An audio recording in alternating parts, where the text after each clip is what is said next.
Hello, welcome to digital my classes. दोस्तों, अब आज मैं आप लोगों को मैथ पढ़ाऊंगा। मैथ में जो स्टार्टिंग में 10 नंबर का क्वेश्चन आता है, एक एक नंबर का, आप बहुविकल्पीय रहता है, ऑप्शन वाले रहते हैं जो, और एक एक नंबर का जो अति लघु उत्तरीय रहता है, वो मैं आपको 20 क्वेश्चन बता के उसमें कवर करा दूंगा। आप लोग थोड़ा सा अच्छे से ध्यान से उसको समझिएगा सवाल को। उसके बाद ऐसे 5-5 क्वेश्चन की 4 से लिंक राय मैं लाऊंगा, 4 वीडियो में आपको पूरा 20 क्वेश्चन सब कवर कराऊंगा। और जो मेथड है, सॉल्यूशन है, वो आप समझते रहना है पैटर्न की, ताकि अगर नंबर या कोई डिजिट बदल दे पेपर में, क्वेश्चन का तरीका बदल दे, तो मेथड आप जानते रहिएगा, तो उस तरह से आप उसको अप्लाई कर लीजिएगा। तो आइए शुरुआत करते हैं। पहला क्वेश्चन जैसे है, 1 से 15 तक सभी सम संख्याओं का समांतर माध्य होगा। तो समांतर सम संख्याएं वो होती हैं जो 2 से विभाज्य हो, उसे सम संख्या कहते हैं।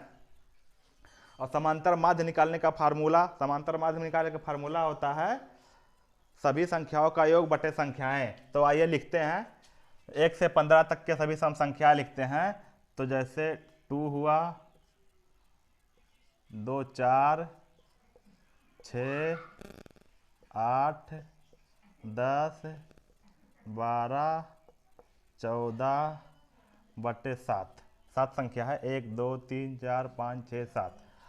अब इसका ऐड करेंगे, टोटल जोड़ेंगे तो ये आएगा 56 बटे 7। काट देंगे 7 के 7, 7 8 56, तो आंसर हो गया 8।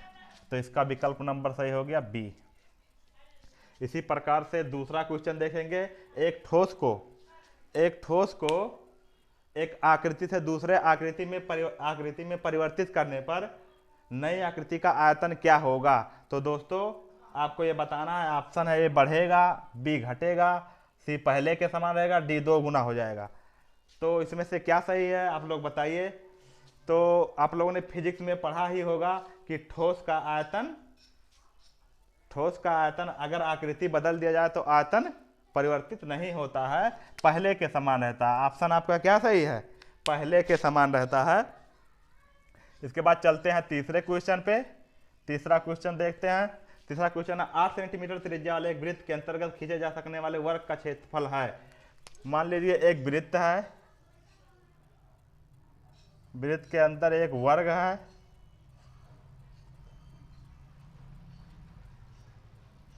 एक वृत्त है, इसके अंदर एक वर्ग है, ये वृत्त का सेंटर है, इसकी त्रिज्या 8 सेंटीमीटर है। कितनी त्रिज्या 8 सेंटीमीटर है, तो व्यास क्या होगा, त्रिज्या का दुगुना होता है, यानी 16 सेंटीमीटर होगा। अगर हम इस वर्ग का एक भुजा x मान लें, तो वर्ग का क्षेत्रफल क्या होगा, x स्क्वायर। और x स्क्वायर अगर हमको ज्ञात हो जाए तो हमें वर्ग का क्षेत्रफल ज्ञात हो जाएगा। तो आइए, अगर ये 8 सेंटीमीटर इसकी त्रिज्या है, तो ये व्यास होगा 16 सेंटीमीटर, ये पूरा 16 सेंटीमीटर है। अब हम यहाँ एक जो त्रिभुज बन रहा है, देखिए ये एक त्रिभुज बन रहा है, इसी त्रिभुज में हम पाइथागोरस लगा देंगे। पाइथागोरस लगाएंगे तो ये x, तो x स्क्वायर और प्लस x स्क्वायर बराबर 16 का स्क्वायर, 2x स्क्वायर बराबर 16 गुणे 16 लिख सकते हैं। x स्क्वायर बराबर 16 गुणे 16 बटे 2, 2 से काट दीजिए, 2 अट्ठे 16, 16 अट्ठे 128 सेंटीमीटर स्क्वायर। ऑप्शन आपका कौन सा सही है, बी। ऑप्शन आपका सही है बी। इसी प्रकार तीसरे क्वेश्चन पे चलते हैं। दो वृत्तों के परिधियों का अनुपात दिया है, 2:3 है, उनके क्षेत्रफलों का अनुपात पूछा है। तो क्षेत्रफल का अनुपात, अगर दो वृत्तों के परिधियों का अनुपात अगर दिया है 2/3, परिधि क्या होता है, 2 पाई r होता है। हम r1, दो वृत्त है ना, तो हम r1 r2 मान लेंगे, और इसका अनुपात 2:3 है। 2 पाई से 2 पाई कैंसिल हो जाएगा, r1 अपान r2 बराबर क्या होगा, 2/3।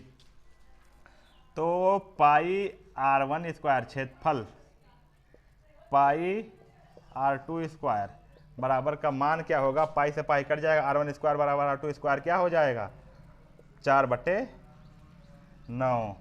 तो क्षेत्रफल का अनुपात क्या हो जाएगा, क्षेत्रफल का अनुपात हो जाएगा 4:9। तो ऑप्शन आपका सही है ए। इसी प्रकार से दोस्तों 2 cos थीटा बराबर 1 दिया हुआ है, 2 cos थीटा बराबर 1,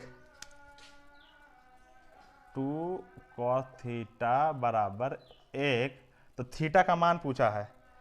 तो cos थीटा बराबर 2 का, सॉरी दोस्तों फिर से देख रहे हैं एक बार, 2 cos 3 थीटा है बराबर 1, तो cos 3 थीटा बराबर 1/2, cos 3 थीटा बराबर 1/2 किसका मान है, cos 60 का। तो cos से cos कैंसिल हो जाएगा, 3 थीटा बराबर 60, तो थीटा बराबर 60/3 करेंगे तो 20 डिग्री आएगा। कौन सा ऑप्शन सही है, 20 डिग्री।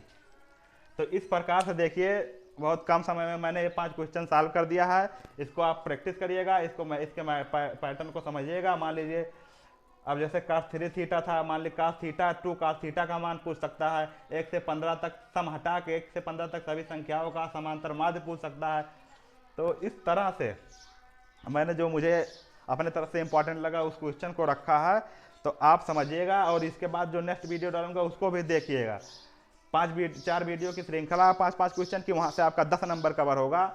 तो वीडियो देखिएगा और शेयर करिएगा, लाइक करिएगा और चैनल को सब्सक्राइब करिएगा, ताकि अगला वीडियो जस्ट तुरंत आपके जैसे ही नोटिफिकेशन आए तुरंत आप देख लें। और समय बहुत कम बचा है परीक्षा के, अभी दिन नज़दीक आ गया है, तो इसीलिए पूरी मेहनत लगा के आप पढ़िए।